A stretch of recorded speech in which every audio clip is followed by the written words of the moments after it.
Want to thank the dedicated 76ers medias here today. Obviously, there's some other big things happening in the sports world right now.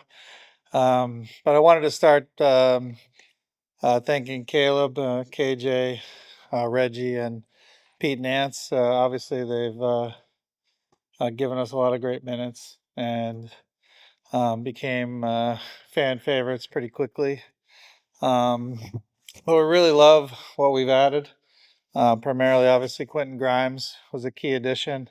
We love his fit with Tyrese. Um, his ability to hit shots, his ability to be the primary defender of the guards on the perimeter. Jared, we see as someone who can really help us down the road as well. He's still in the early stages of his career. But one of the general themes we wanted to do at this deadline was uh, get younger, get more dynamic. That's something that I feel like just as we're always assessing ourselves and last off season, obviously things haven't gone according to plan, mostly with injuries. But I also think we weren't we were a little bit on the older side with a lot of the acquisitions of our role players, and we want to get younger both now and into the future. So I'll turn to questions.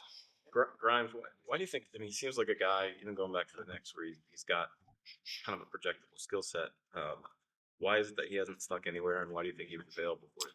Yeah, we look closely at that because he has been moved, quite a few times, which sometimes can be a bit of something to investigate. But if you look at all those moves, and I think folks have, they were a lot very like CBA cap type moves in the other trades. This one became more of a player for player where they were looking for a player more like Caleb, and we thought Grimes was a little bit better fit here. I think they're both very good players. Daryl, when you guys signed KJ last offseason, I think the general consensus was you're giving him that contract specifically for opening up options with trades and other things down the road. Why do you think you ended up having to give Detroit things to get off the contract, and how do you think that helps you guys into the future? Yeah, so with KJ, we both felt like it was he could help us, and to your point, would be a potential path for us to upgrade the team primarily this year. I think this is where, if you look at all our trades in whole, and I understand they unfold like one happens now, one happens the next day, one happens later. But we were sort of looking at a holistic plan of both getting younger, getting players we think are ones that can help us now and into the future, and also create flexibility to keep the key players on this team going forward. And we prioritize that over, that, you know, what KJ CBA was able to do from a trade perspective to, upgrade the team now. We felt like setting ourselves up. I think we have to be realistic. Uh, I'll take a step back. This has been a disappointing year, and primarily injuries. I think Nick, Tyrese, I would say those two primarily, but then the rest of the roster as well have kept us in the spot where we can fight for the playoffs. And our goal is to fight with the playoffs. We had a plan going to this year, and I think Mike Tyson said it well. Those plans are, um, your plans are really good till you get punched in the face, and we've really been punched in the face by injuries this year. We've lost the most star games. We lost the most wins. You can measure it a whole bunch of different ways, but the coaching staff, Nick, Tyrese, the whole roster, but I'm calling out those two in particular, have kept us in position. The new structure of the playoffs, I think, was really built for us this year, which is um, we're going to have most likely all three guys tonight. That'll be hopefully our eighth game where they're together and they actually finish the game together. Touch wood, as our Australian training staff guy tells me all the time. So we still think this can be a special season. Um, that said, I think in my job, I have to focus on both the now and the future. And we wanted to accomplish three goals: get younger, get players who can help us now and into the future, and then the ability to retain them. And all those moves in concert did that. You brought up the injuries during that answer. Why has there been such a disconnect between what's being communicated publicly and the, I guess, the actual extent of those injuries? So, like, we could go down the list. Joel, it's been a lot of vagueness with, well, he might be back now, and then he's out for a couple weeks. And then there's, Caleb, who just got traded. He was listed as questionable for you guys, what, Tuesday or whatever it was? And now Dallas is amending their trade and saying we have to wait another few weeks for him to play. There's Paul with the pinky. Mhm. So what is the source of that disconnect between what you guys are saying and the impact that those injuries are having on the court? Yeah, I'll start with Joel because I think that's a very reasonable question given all the stuff we've gone through. So I'll start with Joel. So there have been those times where, sincerely, Joel himself, medical staff, he looks every much on the way towards playing. And then primarily his injury is one where you're managing his symptoms, swelling and pain. And, when those things happen, it's best for him to sit out. I know that Joel is doing everything he can and fighting to be out there as much as possible. And I think you heard his answer. He believes in this team. He believes in how it can come together. And he was praising of Tyrese and others who have kept us in it. Um, if he's not out there, it's because his symptoms aren't allowing him to be out there. And the I wouldn't accept the premise of your question somewhat, except that yes, it often looks like he's about to play and then he doesn't, and that's just because we're managing symptoms. On this injury that he had last February and he had the procedure on, it's one that you manage symptoms, and we're optimistic long term, talking to the doctors, and our understanding from talking with multiple experts. I think we're 7, 8, 9, 10 at this point of the top people in the world all see this as one that over time will improve, but it's happened slower than anyone's anticipated. But we love how Joel's fighting, but that's been to address your question directly. On Caleb, I'm taking that separate. So long term, there there's agreement that he's fine. Both the Dallas and Philadelphia medical staff had many discussions about where Caleb's at, which happens as part of a trade. Um, there's full agreement on where he's at. He has sort of a nagging sort of injury. He was scheduled to play for us. Uh, Dallas is concerned that it's uncertain, like how soon he'll be back. They were concerned that that nagging injury might last a little longer than anticipated, but long term, everyone agrees he's fine, which is why the trade went through. But to acknowledge that, hey, you might not have this guy on day one, that's where we amended the trade and it went through. So just to be clear with Joel, you guys are looking at this as an actual injury and not a condition necessarily that will be chronic in nature, and it is an extension of the one he initially suffered against Golden State or whatever it was. I think left knee injury management is almost perfect. And in fact, there's been a lot of discussion with, even the league office is very focused on stars, like what he should be listed at, and that is the right term. And yes, this has been since that injury and that procedure where we have to constantly manage it. It should improve over time. In fact, it's anticipated to improve over time. That's been slower than we thought. We do think there will be a place in the future where the symptoms in that are reduced or go to zero, but we're still in the middle of that where, we have to manage it, and it's going to be based on symptoms whether or not he's out there. right now he feels like he's in a great place, and it looks like it's in a great place. So we're excited for this stretch run where we might finally see this group together of our three stars, Paul, Joel, and Tyrese. And we feel like that team has a real shot. We've made our path to win harder, obviously. We're gonna have to fight to probably get in the playoffs, and then we're gonna have to fight to beat a very good team in the first round. But we feel like we would have had to play that team at some point to win the title anyway, and we're just focused on championship. And I know you have to squint a little, but we feel like this group can still do that. So when you're navigating as a executive who's charged with winning the season and kind of forecasting the future and the best approach that, and you're doing your due diligence and talking to teams and finding out, I assume you do it on everybody. What can we get for this? What would it take for this? How much is Embiid's future factoring into that? Because obviously there's some uncertainty with regards to the name. And it's, we've seen it throughout his career here. It's a huge difference if he's a part of it regularly or not. So when you're kind of deciding what to do and what path to take and what deals to do, how much of a concern or a thought is it, well, here's what we're expecting out of Joel moving forward?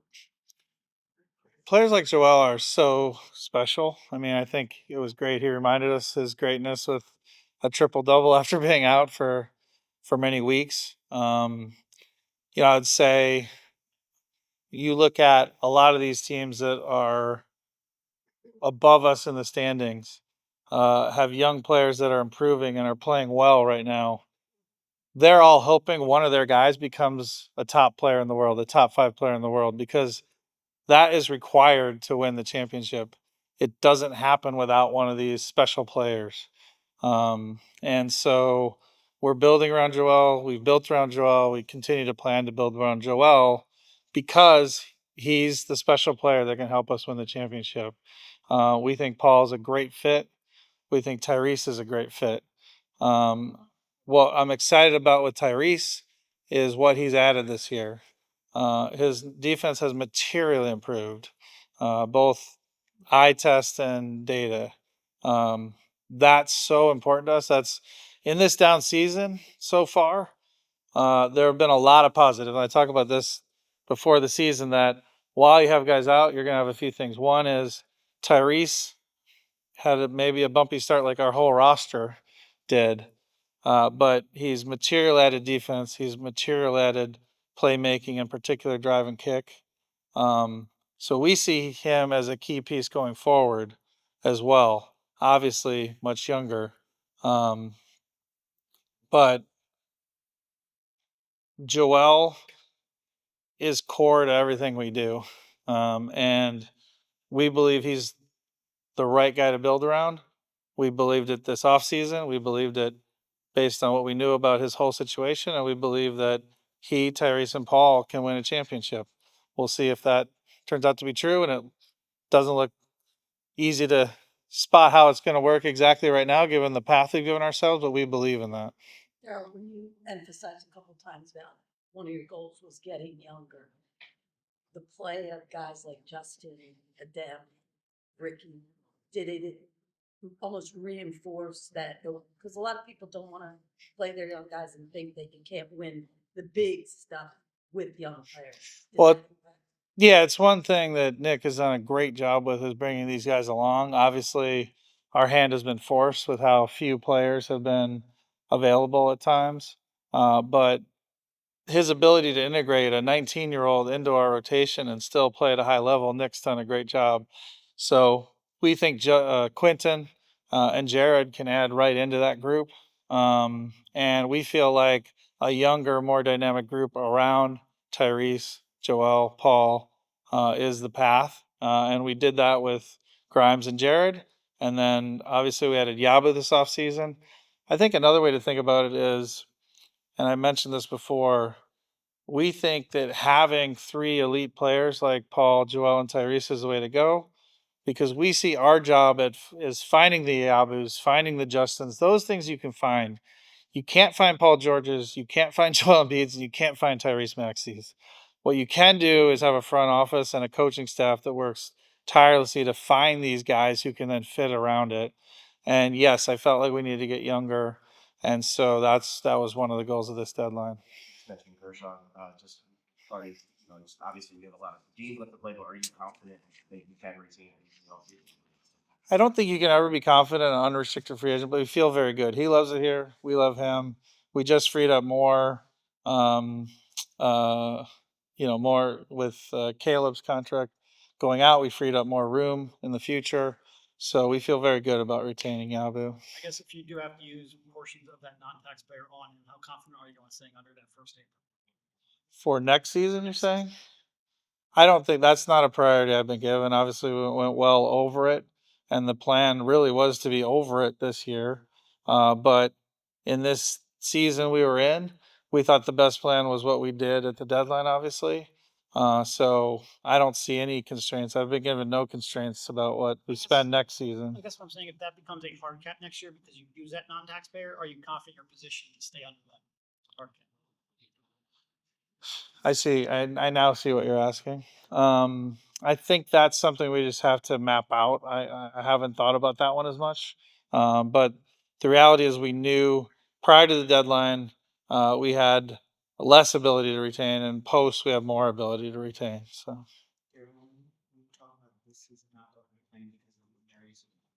What was it like waiting for temptation trade deadline to let it play out? Obviously, you guys had a plan in place in the summer that you guys really never got to see.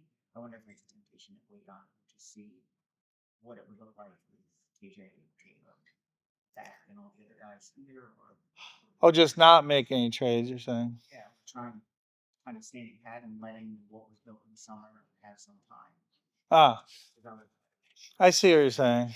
I think we have very few opportunities to upgrade the team, and we did feel like Grimes is a overall long-term better fit, both age and game. So we saw that opportunity to upgrade the team, so we did.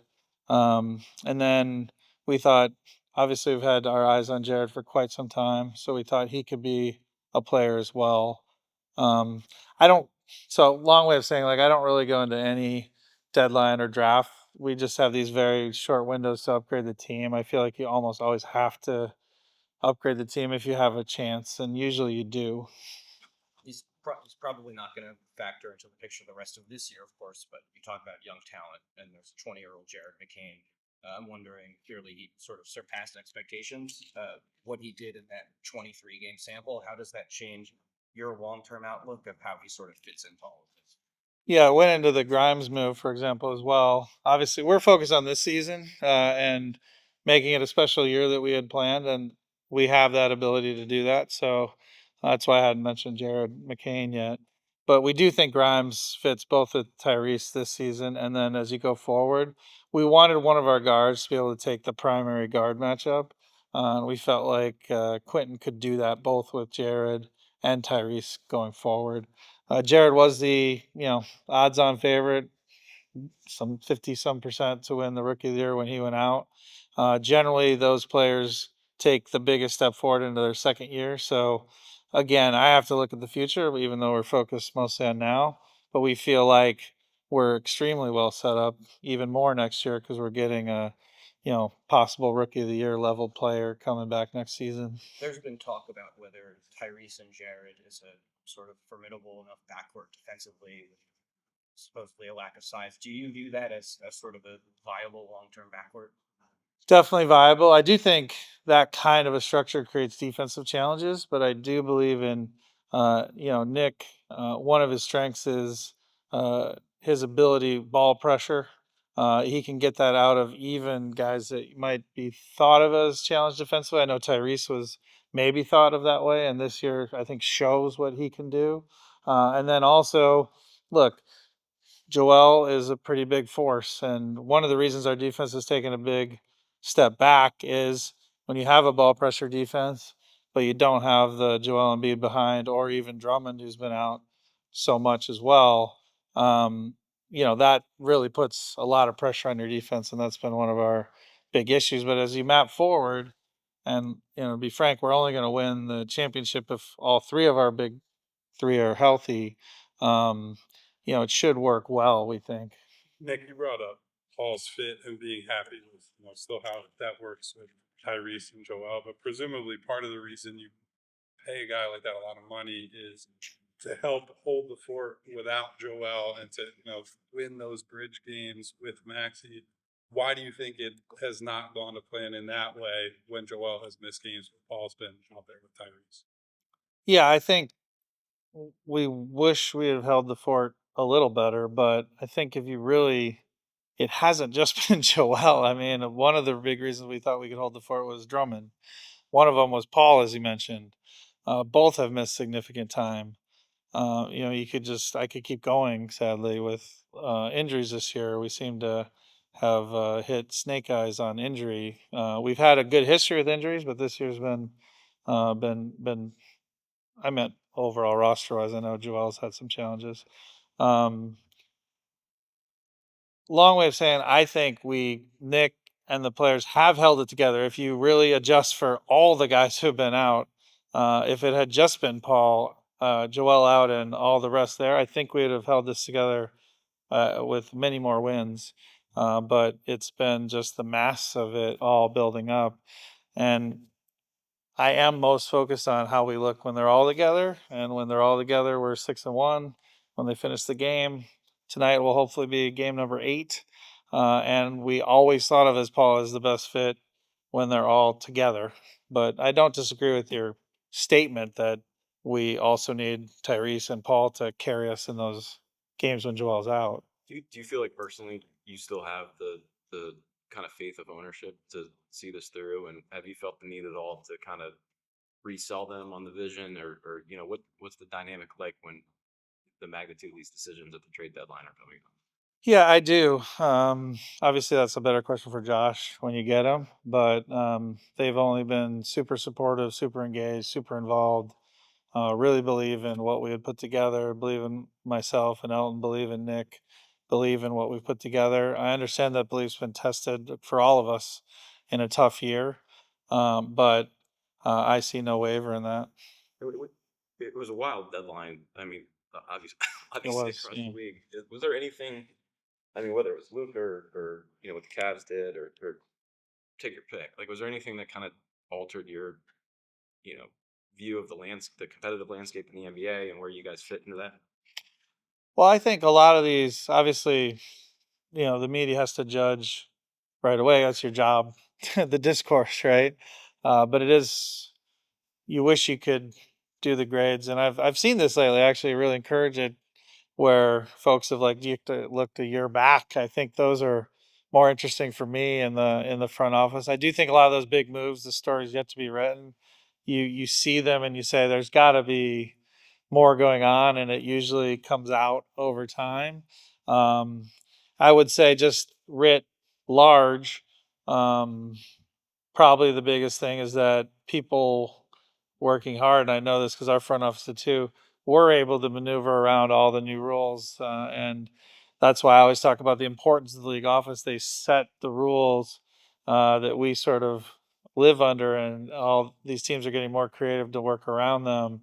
So it's really important what rules they set. And I think they've done, um, more of a good job than not. I think you could find a few things, but so I would say just the ability to maneuver has been a little bit easier than maybe even I would have anticipated. Did anything, like, in terms of the value of draft picks that were going around? I mean, there's a lot of talk about the Lakers not having to give up that second first. It seemed like the Hunter return might have been a little light, historically speaking.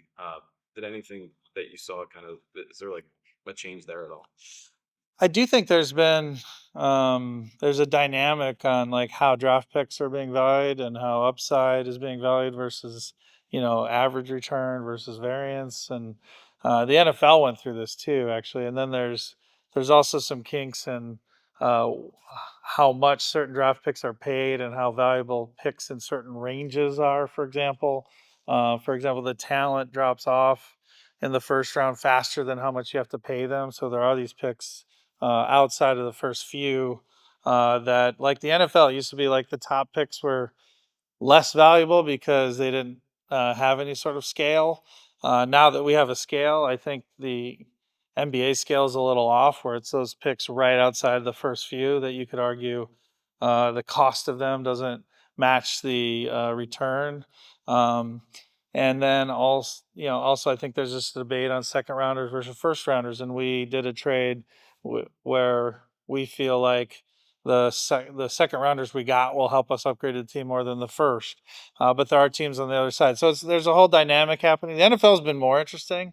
Their sort of chart's been off for 15 to 20 years, and it's only finally getting into a spot. And I think the NBA, that's one of the advantages the front office can still do. There are these mispricing of draft picks, and it's our only currency. So, as the league gets more sophisticated, that's still one of the areas that front offices can create an edge potentially. When I won't ask you to comment on Luca specifically, but when a 5-time All NBA player at age 25 gets moved, do you think to yourself, like, are we showing enough urgency? Like, are we doing enough? Because I think the usual logic is, well, players of that caliber aren't going to move, and so you don't focus on what people would say is like a fantasy trade. When that actually happens, and then that creates this domino effect, and you guys mostly are working more margin type trades. Does that change your mindset at all of like what we could be doing to upgrade the team? Well, I think I would just say we've had those moments where we're in those big moves, or and end up with Paul George, and I've been involved in those trades over my career quite a bit. So I would say there always is an urgency. This year, just because of the dynamics, we weren't involved, but I don't think that's like something that will map forward necessarily. We'll see, but. Um, so yeah, I guess I would disagree. I think there's a lot of dynamics, and that's why I think with the big Lakers Dallas trade, it just feels like there's going to be more to that story. We'll see. Although it's been already heavily discussed, it was clearly the biggest move, and you could argue for years. So Going uh, back to the first round picks, you traded one pick that's almost guaranteed to be late in the first round for 4 picks that probably have a pretty good chance of being high. But it also impacts your flexibility on what first round picks are allowed to trade. How did all of that weigh in? yeah, we had to factor all that in, and sometimes hard to value optionality, like you mentioned. Um, we felt very comfortable that if big moves still came, we could put together a good package if we needed to do that. But we felt like because that pick was very likely 28, 29, 30, that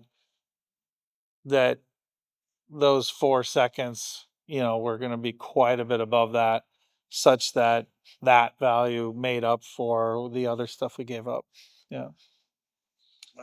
Reggie had to play a pretty big role, kind of doing a two-headed monster thing with Kyle at point guard. Do you envision Jared doing something similar? And then on top of that, he's on a two-way, Justin's on a two-way, and he's been starting, playing big rotations. So are you comfortable with kind of where they are and your ability to possibly try to stand in? Yeah, I think we'll have conversation with our representation, and it's already begun to potentially convert them. That's a two-way street where you have to work out something. So we'll see where that goes. Justin has many days left. Jared has fewer. Um, we are potentially hitting up on a team limit, but we can work around that. So, look, we see them as a big part of our future, and we hope to convert them at some point. We think they're good roster fits for long term. One of the benefits to cutting salary is there's more players on the buyout market you can pursue. How much did that factor in your decision? How confident are you that you can pursue it? That's one that can help. It factored in. I would say it was nice to have. That market has been limited, I'd say, the past few years and maybe this year. We're just going to go with the best player. It did open up some optionality of possible players, but right as I sit here right now, we don't see one that would fit that opened up. Yeah. The Embiid extension. I mean, obviously, Yeah.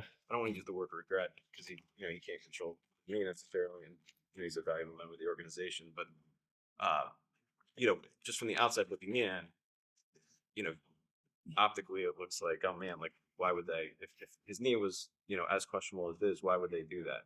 Obviously that's not one of those decisions where I would assume you're making on your own. Or organizationally, has there been any like, you know, questioning of the due diligence that was done, or where, you know, what's been the reaction to that?